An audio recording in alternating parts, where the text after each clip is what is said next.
guys? My name's Dan, and this reaction comes from Dead Meat.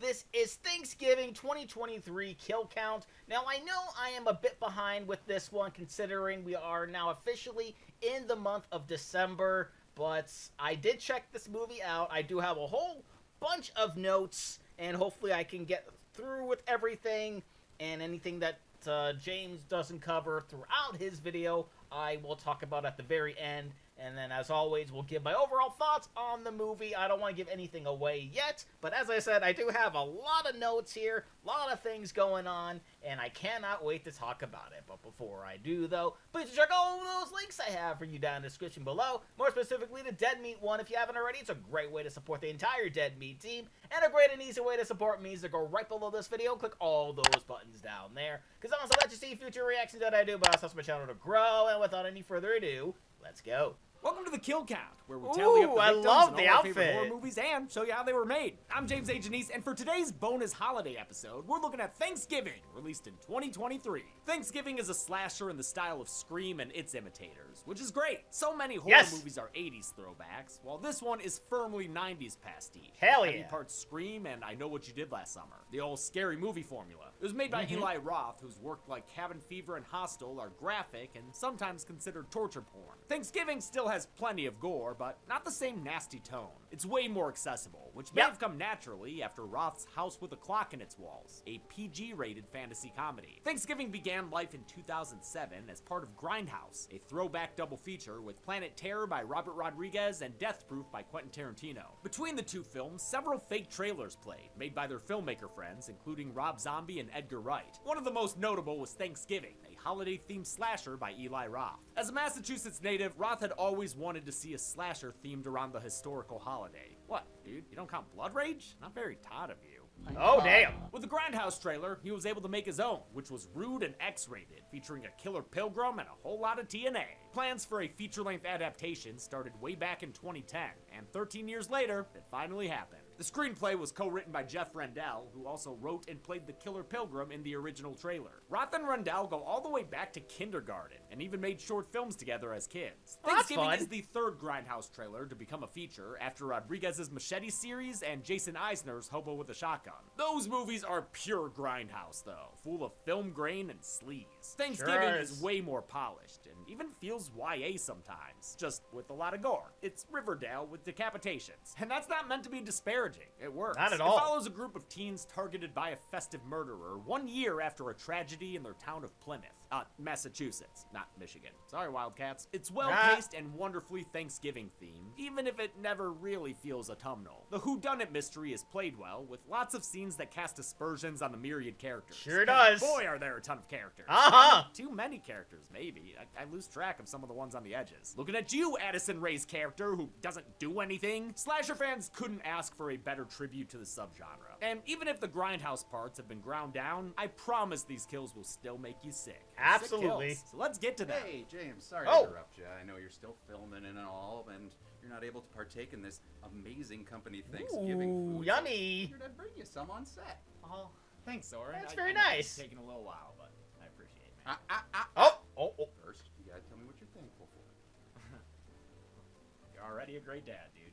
Yeah. Hey! Tell me what you're thankful for, no food! Okay, all right. I guess I'm thankful for today's partner, Oslo. With how busy Chelsea and I are, getting the best sleep possible is important. And Oslo's sleep buds have been game-changing. They're earbuds specifically designed to wear while you sleep, with swappable silicone wingtips to find the perfect fit for each ear type, and a design that rests comfortably in the ear, so there's no risk of knocking them out overnight, even for side sleepers. And what do they actually do, you ask? I did not ask that. Well, they're designed to tune out sleep-disrupting sounds like busy city streets, noisy neighbors, or loud partners, and tune in whatever soothing audio suits you, including science-backed sleep sounds installed directly on the buds, but also whatever you want to stream, be it podcasts, music, or even the soothing sound of a kill count. Very soothing. And with biometric sensors, the earbuds can keep track of when you actually fall asleep, that's mine, allowing them to shift from what you're streaming to more ambient disruption-blocking sounds all on their own. Okay, can I have my food now, please? Thank you. Yeah, sure, whatever. Here, take that. He doesn't You care did not have anymore. to go through all of that. It was a very simple answer. Hey guys, guess he's not thankful for the team. Oh. I am. Anyway, you can be thankful for the best no. sleep of your life too by scanning the QR code, clicking the link in the description, or using code DEADMEAT for $10 off your pair of Oslo Sleep Buds. Will this killer pilgrim settle a score as well as he can settle a colony? Let's find out and get to the kills. Ooh, that was clever. Like that. The movie begins on Thanksgiving with a Plymouth Rock POV. This opening house shot with on-screen text was meant to evoke classic slashers like The Town That Dreaded Sundown, Prom Night, The Prowler, and Halloween. This ain't no Michael Myflower, though. It's Sheriff Eric Newland, here for Thanksgiving dinner with his friends Mitch and Amanda Collins. You know, I forget, is Eric single or not? Couldn't eat it by myself, it'd just be too depressing. For a single guy, I know my way around the oven. Have a feeling you're not going to be single for long. Oh, yeah, I guess he Yep, is. yep, But he is not for single. long. I mean, probably not. He's McDreamy. In fact, People's Sexiest Man of the Year when this came out. Patrick Dempsey, who was last seen on the kill count in Scream 3 as future Sydney hubby, Detective Mark Hell Kincaid. yeah. Where is she? Mitch can't stay for dinner since he's the manager at Right Mart, a local superstore gearing up for its Black Friday sale. The store shouldn't even be open. It's Nope. Thanksgiving. Words of wisdom from actress Lynn Griffin, who played Rocking Chair Claire in the OG Black Christmas. Elsewhere in town, Right Mart's owner Thomas Wright settles in for his own Thanksgiving dinner. Don't let the editing confuse you. And those of you who have seen the show Suits would recognize him. I know I did. I was like, whoa, my God, it's the guy who plays Lewis. There are, in fact, two separate dinners going on here. You can tell by the decor. Wright's is in his fancy house that's already being taken over by his new wife, Kathleen. Don't you mean our house? In the middle of our street? Thomas's daughter, Jessica, still mourns the death of her birth mother and thinks this wicked stepmother sucks. In fact, it was Kathleen's idea to open Right Mart early for Black Friday. It'll mean more money, thanks to this aggro mob and their need to consume. The store opens in 10 minutes. You'll get your waffle iron. Free waffle irons? Yeah, of course that's gonna ego them on. Now they're quoting Ego. I see what you did there. Eli Roth's lines from Inglourious Bastards. 2 hits, I hit you, you hit the ground. 2 hits. I hit you. You hit the ground. Jessica's only relief is her pitcher boyfriend Bobby, a hotshot hometown hero. He's the golden boy with the wicked arm. They ditch the stuffy turkey Wicked stuffers arm. to their couch combos and hop in a car to hang out with their friends, who are just absolute massholes.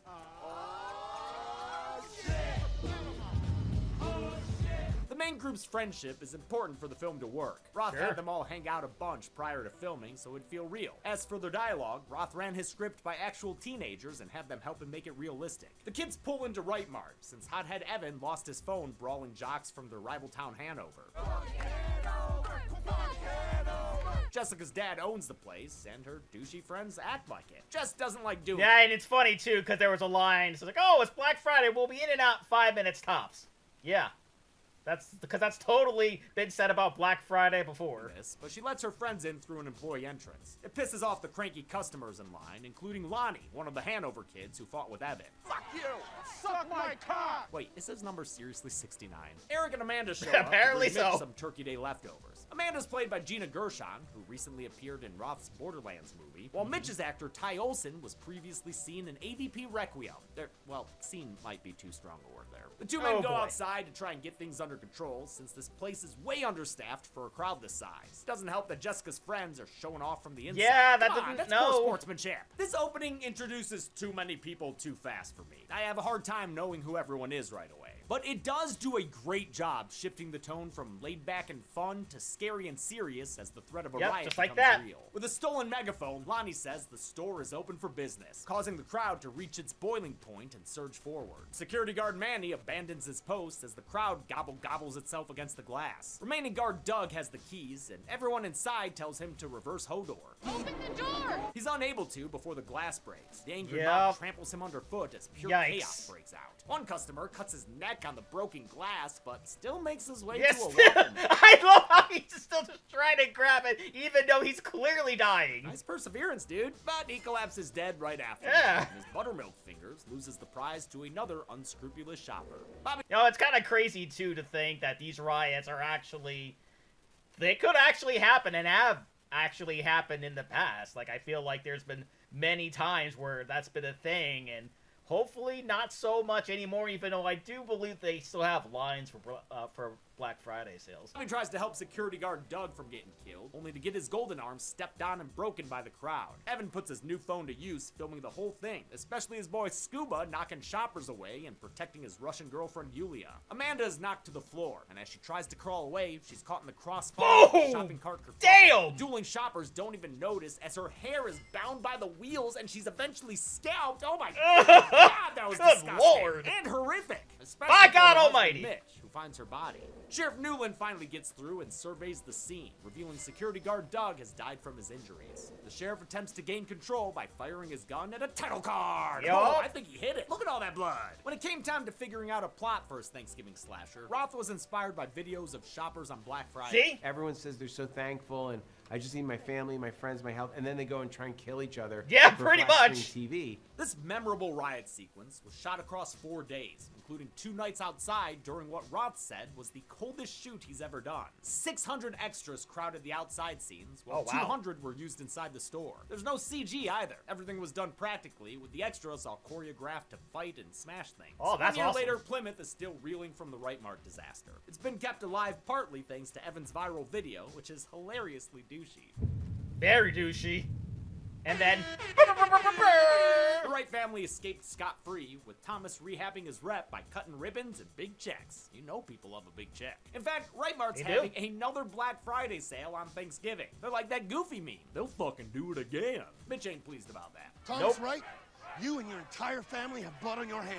Jessica still hangs out with her shitbird friends, but she hasn't seen Bobby since the accident. He disappeared after his broken arm ended his career as a pitcher and stock footage model. She's supposed to help her dad film a Right Mart commercial, but the shoot gets canceled when they find their location vandalized. It's the historical house of Plymouth's first governor, John Carver. Vandals even stole an antique axe. And if that wasn't ominous enough, Jessica and her friends are getting tagged in That's another one of those reasons why I love the setting for it. It was just perfect, given the historical significance. festive Instagram posts by an account going as the John Carver. Despite his slasher-tastic name, John Carver was the real-life first governor of Plymouth. Roth & Co. just had to turn his portrait into a creepy novelty mask. What kid wouldn't want to wear that, right?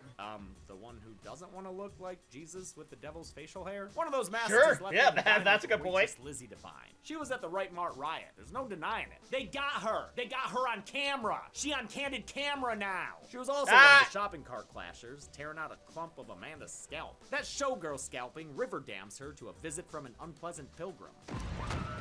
John the Killer Carver attacks her and dunks her head in dirty dishwater. Feels like a combo of kills from Jason Goes to Hell, and of course, the goat kill itself from Jason X. Oh, hell Carver yeah. sticks her wet face onto a freezer door like this was a Christmas story. Come on, dude, wrong holiday. She manages to painfully peel herself free, but the freezer burn facial leaves her unable to unlock her phone. The killer seemingly vanishes, so she grabs her purse and tries to leave. She can't find her keys, though, since John is driving her Carver tonight. Lizzie tries to hide by dumpster Oh, this is diving, good, but this is John good. slams the lid on Bam! her in half in a good kill that's very stringy. Gross. Also, Ugh. how sharp is that dumpster lid? I don't can't know, tell if it and had I don't digital care. touch-ups, but this kill was filmed practically. You can see the strings they used to keep the legs up in the air in the BTS. It's great. Lizzie's pants half is found the next day hanging out on the store sign.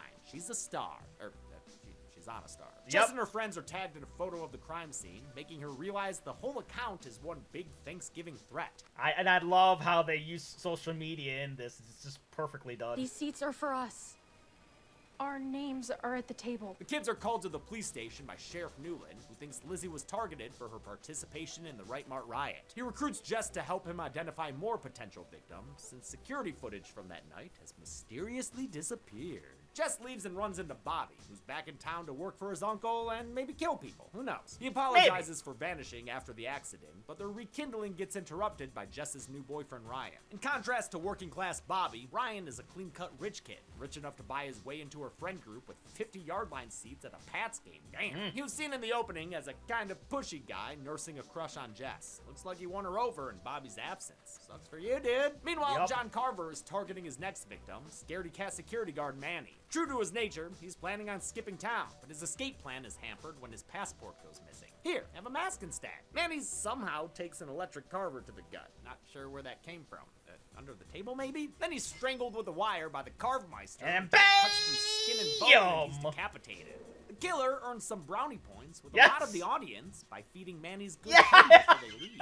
I absolutely love that. Outside of his motives, I was absolutely rooting for the killer throughout this movie. Manny's head is staged alongside Lizzie's top half for another Instagram threat. It ushers Jess to break into her dad's office and get the backup security footage from last year. Turns out stepmother Kathleen had deleted it from the store server to avoid Rightmart getting bad press. Jess prints photos of the people who were there, and on her way out runs into her dad. Thomas gives a surprisingly sincere apology for his recent behavior. So when I met Kathleen, I felt alive again. I was willing to just overlook all flaws, and it might have been at your expense. You could start to see this realization come to him in an earlier conversation with Jess. All the credit in the world to actor Rick Hoffman, who's able to take an outwardly sleazy character and play him like he has a heart somewhere deep down Hell inside. yeah. We last saw Hoffman on the There you channel go, in Lewis. Roth's Hostel. Bobby joins Jess to meet with Sheriff Newland and help identify several Rightmart rioters, including Lonnie and his cheerleader girlfriend Amy. She also points out her boyfriend Ryan met with security guard Doug, despite his earlier claim that he didn't know anyone at the store. Be careful who you trust. Both of you. Over in Hanover, Lonnie's putting his jocks through their paces. He's pulled away by Amy for some horny high school shenanigans in the form of a trampoline striptease. While Amy gets bare butt and bouncy, Lonnie gets a bone-breaking spinal injury. Bam! Come on, Lonnie, you're missing the show. Amy's unaware until Carver pokes some holes in her routine and then her body. Ow. It's a painful and memorable Ow. attack that makes this Ow. trampoline only slightly more dangerous than usual. Addison Rae has a background So in good. gymnastics and wound up being the stunt double for Amy in the scene. They even left some frames in the film where it's identifiably her. The sequence is ripped straight out of the Grindhouse trailer, although the original was a lot more Girls Gone Wild and Sure. Painful. I'm honestly Yeah. shocked by Roth's restraint here. This butt's the only nudity in the whole movie. Remember Hostel? Roth actually filmed the Thanksgiving trailer in Prague right after finishing Hostel 2. He shot it in 2 days for $100,000 and used a lot of the movie's cast and crew members, including the special effects team. The murders get the upcoming football game canceled, but they can't cancel Thanksgiving spirit. Blunderbuss! McCarty there gets by selling unlicensed guns and hosting parties for underage high schoolers to get shwasted. He's a pretty good marketer. You guys should come. You're a It's the creep. only place in town you won't get killed. When it comes to his old-fashioned firearms, Jess is familiar. First commercial my dad made me do. Took it so seriously, he insisted I learn how to pack it. Made me do it over and over again. Huh, wonder if that'll come in handy later. Jessica waits to leave with her friends, be. but Evan and, what is it again? Gabby? Gabby? They get sidetracked in the empty high school hallways. That's weird. Ah! Jess goes inside to look for them, only to find the business end of John's turkey carver. He Hey! chases her into the school's hairstyling classroom. Damn, this place is bougie as hell. But she hides among the wig heads and manages to escape after blinding him with a can of hairspray. She's saved by the cops outside, and the teens regroup so they can start throwing accusations at each other. I love Ryan pushing Bobby's coat off of Jess's back. Yeah, that's He's such a so- little weasel. such a I love sleazy it. thing to Bobby do. confronts Ryan about his Rightmart lies, but he reveals he was just hitting up Doug for drugs. Doug for drugs. Yep. Yes, Adderall. That is what smart kids do, so we can get into Ivy League schools and guys like you can tow our Porsches. These two have been sniping at each other the whole movie, like when Ryan was shopping at the Pilgrim Fashion District downtown. They'll get you saying, gosh darn, I look good. Kinda hard to look tough in those threats, though. You know, if you weren't leaving in a few days, I would knock your teeth out. Sir, there is a buckle on your hat. There At this sure point, is. Jess thinks both these guys can fuck off, so she pairs with Scuba to go on the offensive. And yeah, dude's name is Scuba. They explain it. Why do they call you Scuba? My last name's Darby. What's your first name? Claude. Yeah. Scuba's better. This makes me think of Venture Brothers. Say scuba. Scuba. Yep. Scuba. I was thinking the exact same thing. Scuba. Scuba. That does. They head to a house party being Oh, thrown that's by so McCarty, good. the McCarty party. Missed that show. His babyface bouncer Jacob's been putting out flyers for it all over town, like a little party page boy. McCarty provides Scuba with some firepower, free of charge, since it seems like he actually kind of cares about these kids. Be careful out there, huh? Keep yourself alive long enough to return that thing. I like how this movie gives depth to characters who would normally be scummy slasher fodder. McCarty is based on effects artist Mike McCarty, a friend of Rendell and Roth's, who also had a brief appearance in the OG trailer. The real McCarty has worked on everything from Leprechaun 3 to Transformers. Jess Nice! and Scuba FaceTime Scuba's girlfriend Yulia, who's trying to put in her contacts, which for some of you will be harder to watch than any of the gore. This shit is visual and nerve-wracking. Call it reverse ASMR. Yeah, it sure is. It reminds me of the times where I actually tried to wear contacts and it did not go well. Packing a bag to skip town because her scary Russian dad wants to hide out in Florida until all this murder stuff blows over. They have a cop there Yeah, the one time we're going to Florida is actually a good idea. to keep them safe and eat their leftover corn on the cob, but he's quickly dispatched by John Carver. Yulia's dad is taken out as well, but they don't go on the count since this gun only shoots darts. They got the dart monkey on their back. Yulia's treatment is more painful and punny since the pilgrim cops her ears like they were corn. Her hearing and balance go out the window as she tries to scream crawl away. The cob clobbering is seen by Jess and Scuba through their phone, so they race over to rescue her. They get there to find Yulia held at knife point in a renovated section of the house. Carver shows off Gabby and Evan, who are being held hostage in another location, then activates a table saw and tosses Yulia on top of it. It slices off digits and leaves viscera behind. By the time Scuba Diver rescues her, her stuffing's on the outside. What do I do, Jess? Jess, what do I do? Not much you can do, dude. Just sit there and be traumatized, I guess. Yeah, and I thought that was perfectly well done, because obviously he is traumatized, so he would act that way. He would be in denial in some form. The latest murder finally convinces Thomas to close Right Mart on Thanksgiving. With Gabby and Evan still missing and a target on their backs, Jessica says she's tired of hiding. She suggests setting a trap at the Thanksgiving Day parade with Scuba and the Wright family on the Right Mart float. They'll bait Carver into attacking them at the end of the route, where the cops will be waiting. And just in case anything goes wrong, McCarty gives her a good luck charm. Oh, it's my dad's ring from Iraq. He said it kept him alive. More nice guy points for McCarty. Who'd have thought? That still makes a living getting kids drunk, though. Yeah, a little weird, but I also like the fact that he brought up a Black Sabbath when he was guarding the door there. Well, not guarding the door, but when he was with his friend there at the door, talking about, like, well, when Ozzy left, and then talking about Ronnie James Dio, which, you know, gets huge points for me, because I'm a huge Dio fan, so more brownie points. Parade kicks off as planned. The whole town is there, including the Plymouth Circus and the Booze for Kids float. Brought to you by Booze for Kids. One problem with this plan, though, is that everyone and their mother is dressed like John Carver. It's like I know what you did last summer villain here. The Johns Carver do eventually attack, but turns out they're just Mitch and a band of Right Mart protesters. The real danger is the scary-ass clown who chops off the head of the parade's Thanksgiving mascot in another kill lifted directly from the trailer. Same costume, same camera angle, and everything. And this wasn't a random victim either. Earlier, Jess pointed out the performer as one of the Right Mart rioters. Lionel. He goes to our school. He's always the turkey in the parade. He was also part of the cart battle that ultimately Sure killed was. Amanda. If you did want a completely random victim, though, we got you covered. During the chaos, the Here's Right Mart one. Mayflower sails free, and its bowsprit goes straight to the driver's head. Oh my god! Gnarly. Blood sprayed all over his granddaughter. Oh god, that's one of the crazier kills I've ever seen. God damn. Production designer Final Peter Mahachuk Final came up Fantasy. with this Final kill, which was Destination the most vibes. expensive in the movie. Maybe because, judging by these outtakes, it kept going wrong and they had to keep doing it over and over again.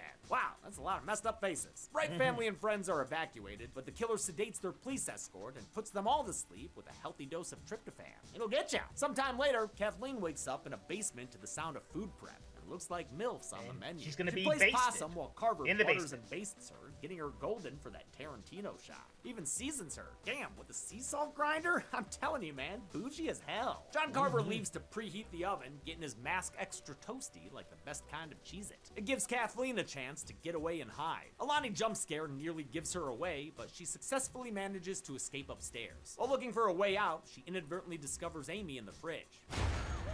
Oh shit, and she's still alive! I didn't forget a kill graphic earlier, so delete that comment you left. Oh, Kathleen tries to my ambush bad. Carver, but he's got wall hacks. He's fixing to pitch a fit here and spear chucks a Bam! pitchfork into her back. Say that 3 times fast. He drags her back inside Nah, I'm and good. pops her in the oven, taking the time to stick her with the thermometer. It's honestly horrific, this claustrophobic culinary kill as Kathleen is cooked to crispy completion. Crazy crap to put on the count.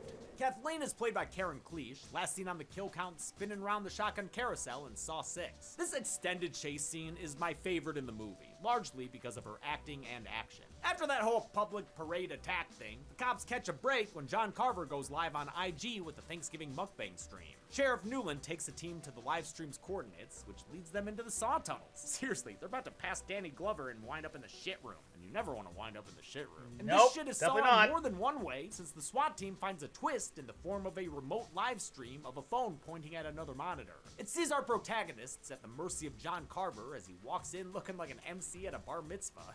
He starts talking for the first time with a ghost face-like voice changer. Gather around the table, everyone. Dinner is served. And boy, is it, dear lord.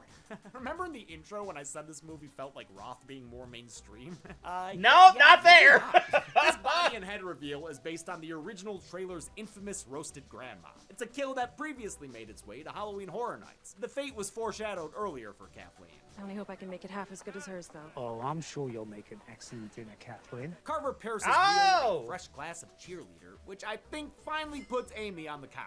Girls All right, bye-bye, been Amy. for days at this point. Her graphic was getting cold. With the side dishes out of the way, Carver moves on to the entrees. First up is Evan, whose viral video was the inspiration for Carver's current live stream. I wonder how many bits he's getting. He grabs a meat hammer for the meathead and gets ready to wreck this Ralph. You're going to break the internet. Evan's brains are splattered all over the place. Dear God, as Carver makes more puns. To go viral, you really need to hit people over the head. It covers the table in the red stuff. So You know what I great. mean by that.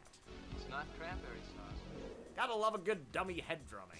Most of the movie's practical effects were made by Adrian Moreau and his wife and co-worker Kathy C. We've seen their work on the channel a lot. In fact, their effects were nominated for 2 different films at last year's Horror. Oh, nice! A lot of their work here involved making realistic fake heads, which they achieved using digital scans of the actors. The cast They did a was great pumped job. to see their dummy selves get killed. I'm wicked stoked.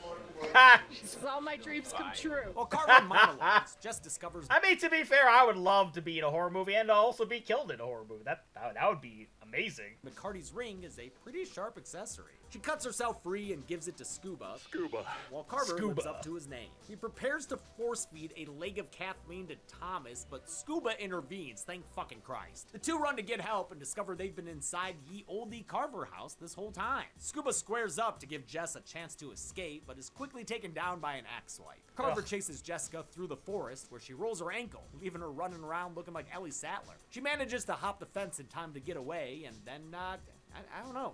We fade to black. After that, Jess emerges from the forest at the Parade Float warehouse. She finds Sheriff Newland on the ground with a bleedy head and sees his attacker fleeing inside. Jess arms herself and goes after the figure, who's revealed to be Bobby, all decked out in pilgrim black. Newland suddenly reappears and tags back in, so Jess goes to wait outside. She overhears an off-screen gunfight. Newland says he kind of shot Bobby, maybe, but then he got away, I guess? Yeah, whatevs. Plymouth PD shows up to lock the place down. Jessica's friends and family are rescued off-screen, evidence is bagged up, and Sheriff Newland thanks her for her service. Couldn't have done this without you. It's all wrapped up nice and neat. No, it's A not. little abruptly and mostly off-screen. Turns out it was too neat, though, since Jess Yep. notices Newland's shoes have picked up the same foliage she has from her chase. Uh-huh. Wait, that's the smoking gun? Okay, sure. A series of flashbacks confirms Newland was the killer. Jess tries to downplay the revelation, but the disenchanted look on her face lets Newland know he's caught. Yep, and you never suspect the cop, too, which is great. It's like fumbling on the 1-yard line. He's been using Jessica to help him make a list of victims. As she points out Right Mart shoppers, he takes them out to avenge the death of Amanda. Turns out the two of them were having an affair. She was even about to leave Mitch since she was carrying Newland's unborn child? You took my family from me. Damn, so there was no world where Mitch got a happy ending, huh? Nope. That whole thing with Bobby Jess walked in on was a setup. I had him drugged, dressed up, ready to be shot. But when I opened the trunk, he popped me with a tire iron. As he prepares to tie up loose ends, Jessica reveals she's taken a page out of his book and has been live streaming his confession from Bobby's phone. That means it's on the internet. That means it's there forever. You know, I bet she got a lot of bits for that one. Newland says fuck it and tries to kill her anyway, but he's stopped by a hammer throw from Bobby. PT doing wonders. Newland chases after them, quoting lines from the Grindhouse trailer. Sorry, Jessica! This year, there will be no leftovers! Yeah, except like her dad, McCarty, Yep. Scuba, Yep. that other, Gabby. There's tons of leftovers. On their way out, she turns on some gas, which starts to inflate a big old turkey balloon. They make it to Bobby's truck, but Newland uses a float to Plymouth Rock their shit. Jess manages to hold off the killer sheriff while Bobby readjusts, but Newland ties the truck to a steel beam. He comes after the teens with an axe to grind, but that's when Jess's history with a blunderbuss finally gets to shine. Wonder if she misses one-shot kills. She preps the powder and loads it with her mother's charm bracelet, then aims it at the big gassy bird. Hey, Sheriff! You were right. No leftovers. She pops the balloon in a Boom! fiery explosion that engulfs Sheriff Newland and sets them free. Wait, steel beams don't melt at that temperature. Outside, Jessica reunites with her friends and also McCarty. Unfortunately, there's no sign of Newland's body inside. Nope. Might be that firefighter? Who knows? Just leave it for the sequel. The movie ends in true I Know What You Did Last Summer style. Jess has a nightmare of a fredified Newland. Oh, I love it! Closet. How many helpings of homicide were served up at this Thanksgiving harvest? Let's find out and get to the numbers. Hey, everybody! Oh. Black Friday sales open on the kill count set. Grab anything that's not nailed down! Oh, no! Stop! What? No. What Hey. are you doing? This is a No. numbers Hey. game. Kill count tradition. Chelsea, Pennywise get head. with me. What are you? Stop! This is expensive. Yeah, It Oh, really God. was. It really was. Great. Well, that's messed up. 12 people died in Thanksgiving. There were 7 male victims and 5 female victims, giving us this Thanksgiving pecan pie chart. Yeah, Ah. it doesn't always have to be pumpkin. We've only seen this count and breakdown Fair. in one other movie, Friday the 13th Part 3. With a runtime of 107 minutes, Thanksgiving had a kill on average every 8.92 minutes. I'll give the golden chainsaw for coolest kill to Kathleen. It's probably the best known kill from the trailer, and they do it justice in feature form, especially with the lead up of an excellent slasher chase sequence. It's truly horrifying seeing. Oh, yeah. It nabbed a well-deserved nomination for Best Kill at the 2024 Dead Meat I can see Awards. that. Going machete for lamest kill will go to Hanover douchebag Lonnie. I just don't like the look of his neck snap head turnaround thing, and I found Doug's trampling to be horrific enough to be better. And that's it. Thanksgiving came out in 2023 and has a sequel slated for 2025. You only Nice. gotta wait 2 days for the next kill count, though. So until then, I'm James A. Janice. This has been the Kill Count. On the next kill count. Something evil has taken root in the town of Gatlin, Nebraska. Oh, It's a Children of the crop Corn, evil right? kids who worship one thing and one thing only. Corn. Right. Based on the Stephen King story Not the of band. the same name, Children of the Corn sees an out-of-town couple face off against an adult-killing cult of kids. Murdered little devils. It stars a pre-Terminator Linda Hamilton, swapping Nice. out the T-800 for some K through 8th graders. What is it with this corn? Just as soon as her mans figures out where to go. Did I miss a turn? No, we've been going straight. No, seriously, they spend like half the film lost in the crops. Getting tired of that Oh. crap. In fact, the whole movie is honestly a big old corn bore. But it's got a few things to offer, like a great opening sequence, a killer score, and Isaac, everyone's favorite mini-minister. A time of tribulation has come. So this week, make a sacrifice to he who walks behind the rose. Do it now, or your punishment shall be 1,000 times 1,000 deaths, each more horrible than the last. All right, geez, I'm doing it. Someone needs a nap. Then this Yeah, Friday, seriously. reap what you sow on the Kill Count, only on Dead Meat. None of you will be forgiven. All of you shall feel his wrath. Children of the Corn. You can currently be All watched on right. pictures- Well, if it wasn't apparent throughout this reaction, I absolutely love this movie, which shouldn't be a surprise considering how much I love slashers, specifically slashers from the 90s. Scream is still my favorite horror movie franchise there is. So, of course, I'm going to love something like this. And it also helped that overall all the kills were really good, very unique. Nothing felt like it was being redone over and over again. The storyline and the killer, his motivations, made a whole lot of sense. And the whole whodunit thing, I was constantly questioning who could it have been. There was a scene earlier where that woman was being basted, and after the cop walked away, she got up and walked into a whole bunch of baseballs. So wait a minute, is that a clue? Is it a picture? But no, it was a misdirect, and you're sitting there wondering, who could it be? Throughout the entire movie, so many different people had motive for killing, and when it was the cop, it's oh wow, it's the cop. It's never the cop. At least I don't remember.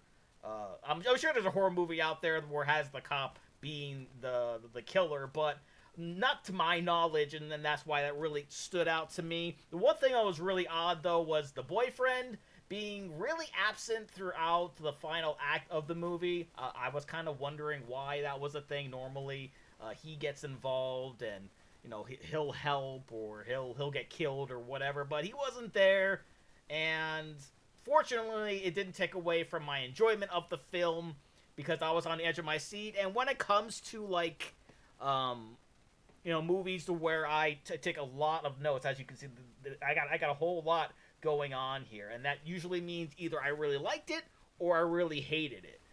If I barely take any notes, I'm kind of bored, I'm kind of like meh about the movie. When I take a lot of notes, there's generally lots of things that catch my eye, and they certainly did. And we also got to talk about that post-credits scene, which was a lot of fun. It had Thomas's character, who was this sort of just like sitting there lingering after that little heart-to-heart talk that he had with his daughter, and then at the end he just flicks everybody off, which, again, knowing that actor the way that I do and seeing him on Suits for years, that just checked out so much for me. That was absolutely perfect, and I laughed my ass off watching it. But that will do it for me.